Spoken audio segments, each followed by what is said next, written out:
बहुत पुरानी बात है। भारत के एक छोटे से गांव छत्तापुर में एक गरीब किसान रहता था।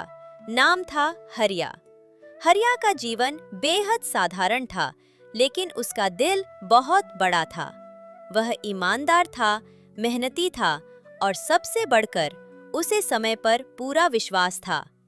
हरिया अपनी पत्नी गौरी और बेटे बबलू के साथ एक कच्चे मकान में रहता था। उसकी एक छोटी सी जमीन थी जिस पर वह बड़ी मेहनत से खेती करता, लेकिन मौसम कभी उसका साथ देता, कभी नहीं। गौरी, इस बार भी बारिश नहीं हुई, खेत सूखे पड़े हैं। पता नहीं अगले महीने अनाज कैसे जुटाएंगे। घबराओ मत हरिया, भगवान सबका भला करता है। मेहनत रंग लाएगी, समय एक जैसा नहीं रहता। हरिया की आंखों में चिंता थी, लेकिन उसके मन में विश्वास की लौ जल रही थी कि एक दिन समय बदलेगा। गांव में एक रईस आदमी रहता था। नाम था सेठ रतन लाल। वह गरीबों को ऊंचे ब्याज पर कर्ज देता और फिर उनकी जमीन हड़प लेता। हरिया से भी वह जमीन छीनने की ताक में था।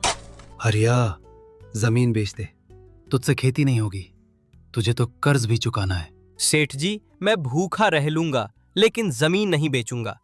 ये मेरे बाप दादा की निशानी है। एक रात जोरदार तूफान आया, खेत बह गए, कच्चा घर भी ढह गया। हरिया और उसका परिवार मुश्किल में आ गया। बाबा, अब हम कहाँ जाएंगे? भगवान ये कैसी परीक्षा ले रहा है। ये समय की करवट है।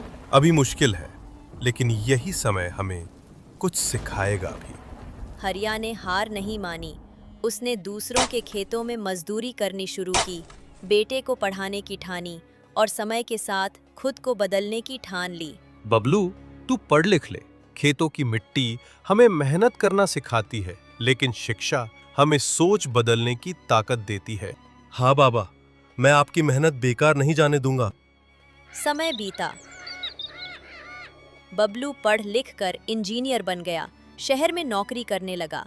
वहीं हरिया अब गांव में किसानों को जैविक खेती सिखाता था। वह प्रेरणा बन गया था। हरिया, तुमने तो गांव का नाम रोशन कर दिया। तुम्हारी मेहनत और धैर्य ने समय को बदल दिया। नहीं प्रधान जी, समय ने मुझे नहीं बदला, मैंने समय को बदलने की ठानी थी। अब हरिया के घर में खुशहाली थी।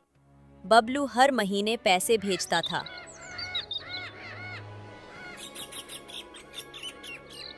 गौरी मंदिर जाती और गांव की औरतों को सिलाई सिखाती। हरिया अब बुजुर्ग हो चला था, लेकिन उसकी आंखों में एक चमक थी, जीत की चमक। जिसने समय का सामना किया वही असली योद्धा है। समय हर किसी की परीक्षा लेता है, लेकिन जो डटा रहता है वही समय का सच्चा साथी बनता है। समय की करवट सिर्फ एक कहानी नहीं है, ये सबक है, उम्मीद है और प्रेरणा है उन सभी के लिए जो आज संघर्ष में हैं, क्योंकि कल उनका समय बदल सकता है।